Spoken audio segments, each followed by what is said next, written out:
Hi, I'm Josh with Balanced Body Rehab.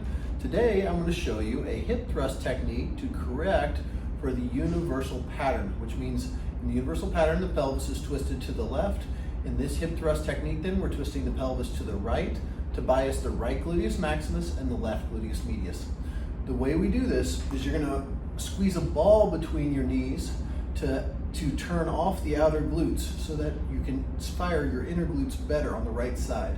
To start out as a beginner mode, you're going to put 80% of your weight on the right leg and drive through your right heel. You're going to twist your pelvis to the right a little bit. So your belt buckle is facing to the right. Your pelvis is facing to the right. And then you're going to raise your hips up towards the ceiling, driving through your heels.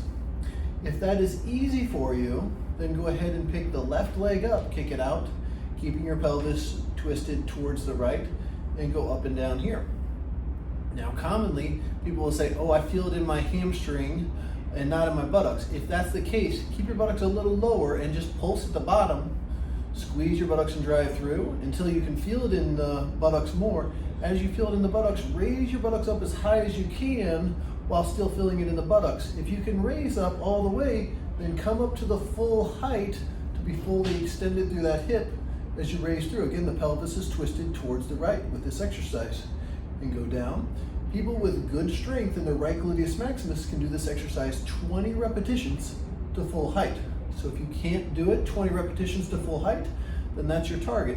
And we found that when people have enough tone in the right gluteus maximus and they can do 20 repetitions, their pelvis isn't out of alignment anymore. To target the left side, we just take the ball out, but we keep the pelvis twisted to the right.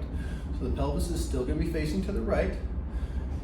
And we put 80% of the weight on the left leg, and then we go up and down like so. If that's easy for you, then kick your right leg out and sag your pelvis down on the right and go up and down there. And this one, you're targeting the left outer glute, so it's okay if it fires on the left outer glute there, and you do 20 repetitions there, up and down. Now, some of the things that happen when people are doing these that they do incorrectly is they will often shift forward too far and get away from the mat, and then their shoulders will come down each time, so they end up doing more of a shoulder exercise. We don't want that. We want you to stay more upright in your rib cage. Make sure you sink down towards the floor and then come up to really get that elevation there.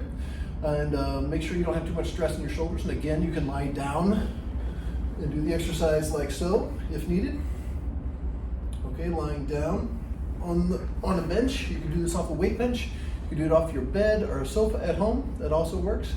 Another thing people do is whenever they're on the right leg and kicking the left leg up, they'll let their right leg fall out to the side too far. So we definitely want to keep the knee in line.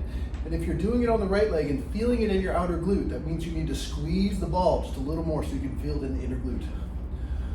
So do those 20 repetitions, 2 sets, 1 time a day until they become easy. And that should really help the pelvis. Hope this helps.